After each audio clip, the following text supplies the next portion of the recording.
We're going to take a few questions. Thank you, Press. Thank you so much. Back in the vehicles. Back to the cars. Thank you. Back to the cars. We're happy to walk home. Vehicles are this way. Thank you. All good. Thank you so much. Thank you. We gotta go. I know that you all are here to hear from the president, so I'll pass this over. Thank you for joining us in Saginaw, Mr. President. Thank you.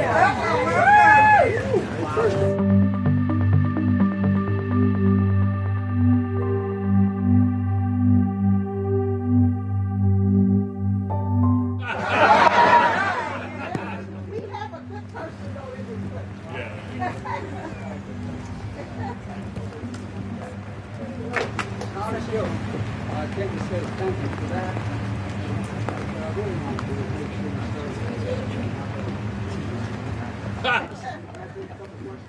We're going to take a few questions.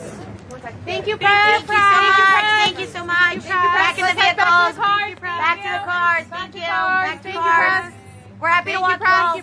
Vehicles are this way. Thank you. All good. Thank you so much. Thank you. We gotta go.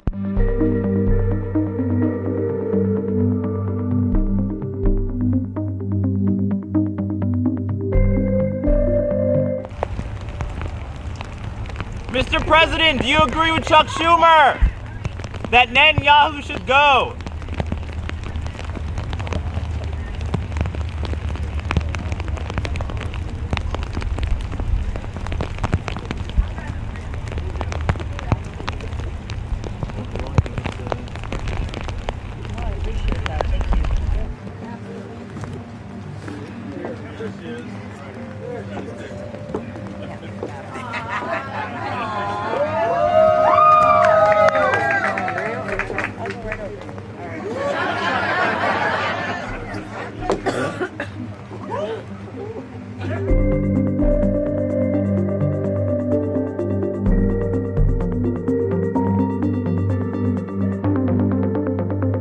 Well, you know, the idea we're not saying guess what?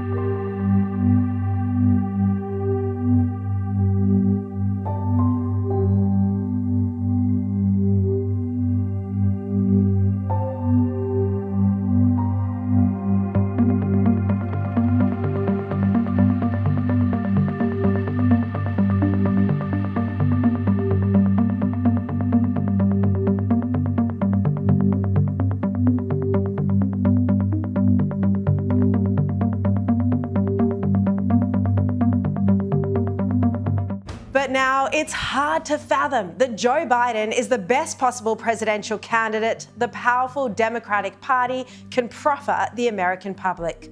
What with his inability to finish sentences, his tendency to lose track of his thoughts, and his confusion about whether figures are living or dead. At 81, Biden thinks it's bedtime during a press conference, he's fallen asleep in front of the cameras, and even asks his media advisors if he's allowed to take questions. Yet today, Biden clinched the Democratic nomination, and Trump has now won enough delegates to secure the Republican candidacy.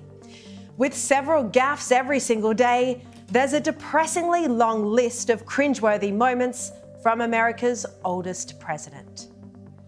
If it holds near and dear to you that you like to be able to.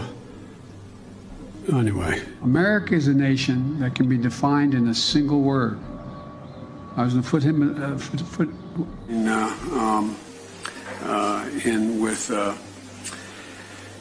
I don't know. Poor kids are just as bright and just as talented as white kids. You're a lying dog-faced pony soldier. I got them $1.9 trillion.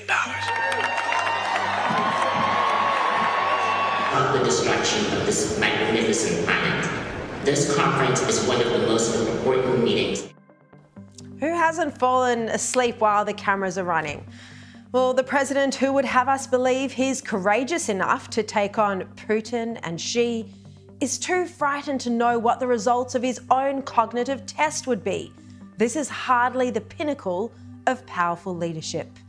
In a volatile geopolitical environment with an empowered axis of evil, China, Russia, North Korea and Iran, along with terror in the Middle East and Russia's aggression in Ukraine, we need an unwavering, a strong, competent, agile, smart leader of the free world who can stand firm against our enemies.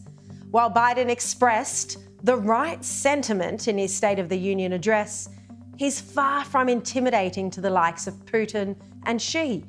And he isn't even in charge of his own life. He's got to ask permission from his staff to speak. Anyway, am I allowed to take any questions? Anybody here to stay?